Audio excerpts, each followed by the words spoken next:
బాధపరచబడు వారికి ఆయన న్యాయము తీర్చును. అవును ప్రియ సహోదరి సహోదరుడా, యేసుక్రీస్తు నామములో మీ అందరికీ శుభాలు తెలియజేస్తున్నాను. నీవు దేని గురించి అయితే బాధపడుతున్నావో నా దేవుడు తప్పకుండా న్యాయం జరిగిస్తాడు.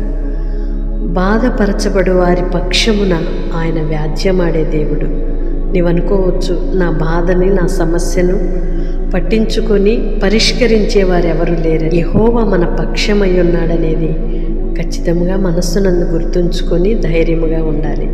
ఎందుకంటే బాధపరిచే వ్యక్తులుగా మనం ఉండకూడదు, కానీ బాధపరచబడుతుంటే దేవుడు ఖచ్చితంగా మన పక్షమై ఆయన నిలిచి ఉన్నాడు అనేది ఎంతైనా నమ్మదగిన మాట. ఎందుకంటే దేవుడు దీనులను దరిద్రులను కనికరించే దేవుడు, గర్విష్ఠులను అహంకారులను ఎదిరించే దేవుడు. ఆయన స్వభావమును ఎరిగిన మనము దేని గురించి దిగులు పడక ఆయన యొక్క గుణ లక్షణములు కలిగిన వారమై ధైర్యముతో కొనసాగుదము గాక. ఆమేన్. పరిశుద్ధుడు అయిన దేవ, ప్రేమ కలిగిన తండ్రి, మీ స్తోత్రాలయ్యా. బాధించబడు వారి పక్షమున వ్యాజ్యమాడి న్యాయము తీర్చే దేవుడవయ్యా.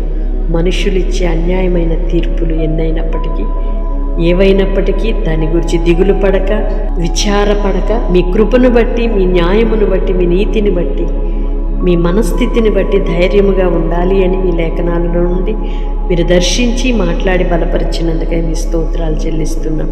నీ పిల్లలు దేనిని బట్టి బాధపరచబడుతున్నారు, ఏ సమస్యలో కృంగిపోతున్నారు, నీ బిడ్డల పక్షాన న్యాయమును జరిగించయ్యా. ధైర్యమునివ్వండి, నెమ్మదినివ్వండి, నిమ్మళపరచండి.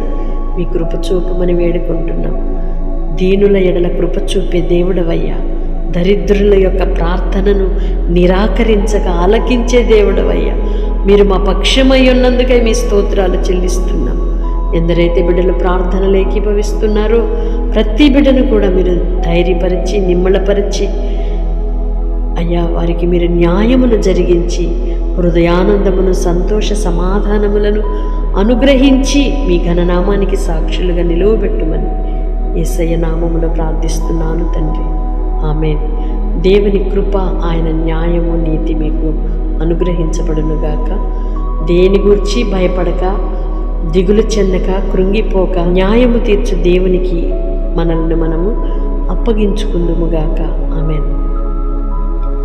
ఈ పరిచర్యలో పాలిభాగస్తులుగా ఉంటున్న మిమ్ములను నా దేవుడు దీవించునుగాక. సహకరిస్తున్న ప్రతి ఒక్కరికి అటు మెండైన దీవెనలు, ఆశీర్వాదములు కలుగునుగాక. ఆమేన్.